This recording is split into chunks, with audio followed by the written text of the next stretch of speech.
Hi guys! Welcome back to my channel. So, in today's video ay magre-ref tour ako sa inyo. Actually, ang tagal ko nang gustong gumawa ng ref tour video. Kaso, pag nag-grocery kami, it's either tinatamad na akong i-film or ang bilis maubos nung laman ng ref. So, habang puno pa siya, ayan, di pa nga ako actually tapos. Ang dami ko pang kalat doon. Ayan pa yung mga boxes. Yan. But anyway, i-film ko na to para matapos na at habang may laman pa siya. Kasi kapag nakita yan ng mga kids, ilang days lang yan ay Diyos ko, ubos na agad.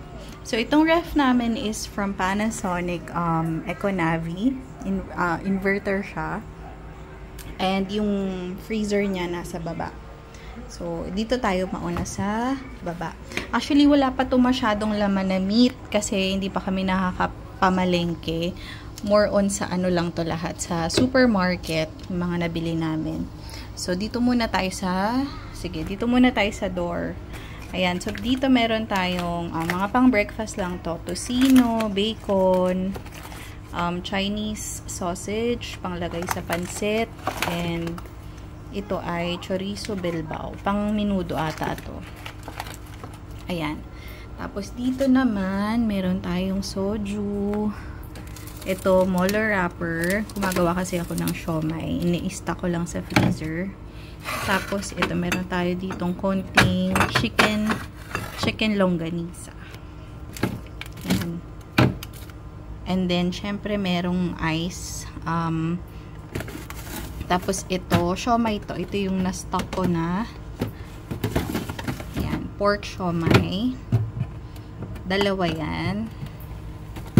Tapos, ito, hindi ko pa ito nasa-steam. Baka bukas ko na siya i-steam. Tapos, dito, meron akong siomai na na-steam na. Ayan, nakalagay siya dyan. Ganito yung ito. Parang wala na nga atang laman. Pakita ko na lang din. Ayan. 3 piraso na lang pala. Hindi, parang 5 pieces. So, gagawa ulit tayo ng siomai tomorrow kasi gusto yan ng mga kids pang baon. Then meron tayong nabiling tapa, chicken drumettes, chicken nuggets na spicy, yan, dalawa. Tapos hotdog, ito siopaw na mini asado, yan. So, yan lang yung laman ng freezer namin. Baka bukas pa kami bibila ng mga meat. So, next is itong Prime Fresh. Ayun ang kagandahan sa Panasonic na ref kasi meron siyang tinatawag na Prime Fresh. So, kapag lulutuin nyo na yung meat in 7 days, pwede nyo siyang ilagay dito. Hindi siya magiging frozen pero fresh pa din siya. So, ito yung mga nakalagay. Ito ay beef skin. Hindi ko alam kung para saan to. Si Daddy bumili nito. Ilalagay niya ata to sa sinigang. Tapos, meron tayong beef. Ayan. Pork giniling. Ito ay garlic na ginawa ko. Crinash ko na. Tapos, nilagyan ko lang ng oil. Para gisa na lang ng gisa. Ayan. Itsura niya. Fresh garlic. So, yung giniling natin pang spaghetti. Ito naman giniling for siomai and giniling for Shanghai. Yan. Diyan ko nilagay kasi gagawin ko na siya bukas. Tapos, dito tayo sa may pinto. So, meron tayong pickles. Sa likod, merong butter. May kakarampot na mayonnaise. Yan, butter. Tapos ito, vanilla. Ay, lemon flavor. Lemon extract. Tapos doon, may butter. Tapos puro ano na to. Puro cubes. Pork cubes, chicken cubes, shrimp. Yan. Tapos dito naman, mga gamot. Gamot ng mga kids. Tapos egg tray. Tapos ayan, mga water. Sa Shopee ko lang to nabili. Cute niya. Carton bottle. Tapos, ayan, may vitamins dyan ng kids. And then, fresh tuloy. Ano to? breadcrumbs na bawas na. Tas yan.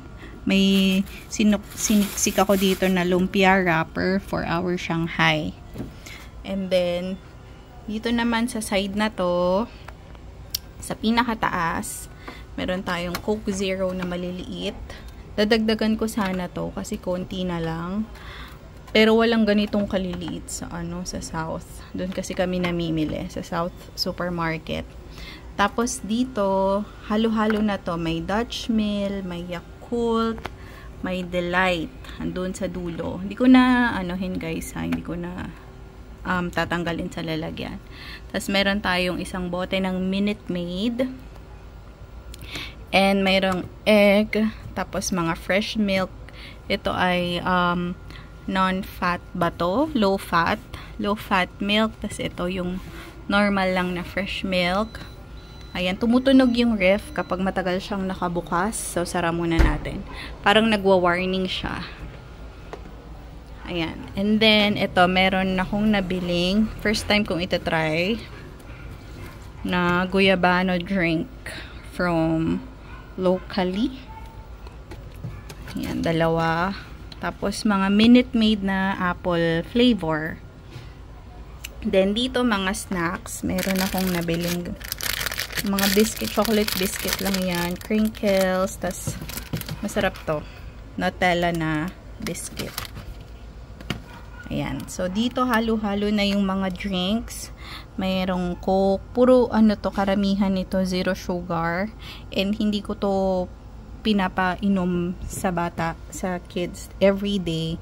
Sinasabihan ko sila kapag may bisita lang or pwede silang kumuha once a week. Ganon lang.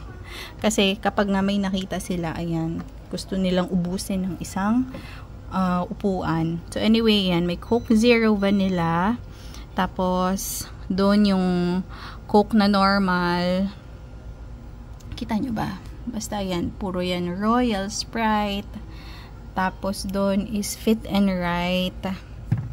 Then, ito, bubble milk tea. Tapos, mga coffee. Coffee ko. So, ayan na siya. Mabilisang ref tour lang to, guys. And itong ref na to, nakakatipid daw siya.